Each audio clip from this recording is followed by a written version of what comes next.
Magandang hapon po sa inyong lahat, Luzon, Visayas at Mindanao at sa ating mga kababayang OFW sa lahat ng sulok ng mundo. Muli po, narito na naman po tayo sa ating pinakabagong programang kalusugan tungo sa sariwang kalikasan.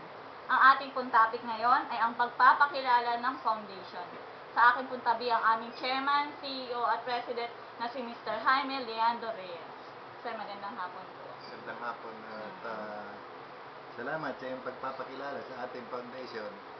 Although 4 na taon na to, no, hindi pa kilala. At sabi na nga, siguro sa pamamagitan nitong ating bagong programa ay malaman ng mga tao kung ano ba ang ating adikain itong ating foundation. Ano?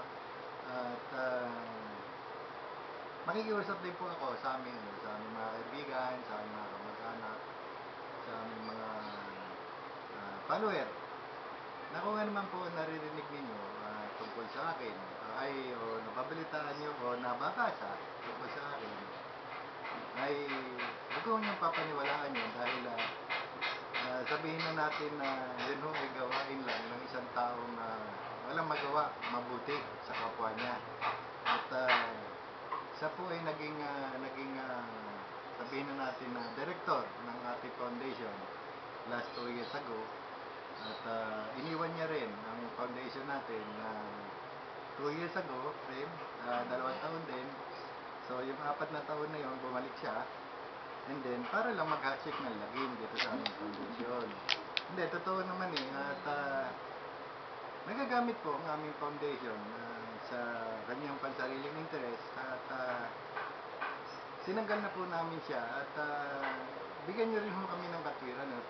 4 na taon na po kami tumutulong sa kapwa, sa kadikasan at sasabihan pa kami merong problema at problema sa pag-iisip at hindi lang naman ako sinasabihan niya pati rin po yung mga babae rito sa aming kusina. Nasasabihan niya rin po at nakakalungkot po at kami naman po hindi pa nanghihingi ng donasyon at baka maka-epekto sa amin to. At ngayon ho nagagawin na balak na namin talaga na full blast na, sabihin na natin tuloy-tuloy na ang gagawin namin paghingi ng tulong. Saka pa to lalabas tong ganitong mga pangyayari na sa aking palagay hindi ka nais para sa aming foundation na nagpapakahirap po kami para kayo ay tulungan. So sana po kayo na mismo mga kaibigan namin, na kaibigan din niya kasi nagpo-post siya sa kanyang status kayo na po magsabi sa kanya na mali ang sinasabi niya. Kasi hindi ko naman ugali yung ganun na gagamit pa ako ng ibang tao para lang siya. Oo nga, sir. Hindi naman ako Kasi hindi naman ako dog Hindi diretsuhin na kita, bro. Hindi diretsuhin na kita. Kung ako sinasabi mong gumagawa, kumukuha pa ako ng dami? Hindi. Parang hindi mo ako kilala. Sir, ilang taon na, sir, di ba? Oo, kilala mo naman ako. Hindi ako duwag, alam mo yun. Sana magbago na yung isip mo at walang mangyayari sa mga ginagawa mo. Sabi mo, if you cannot put good minds down. Yeah.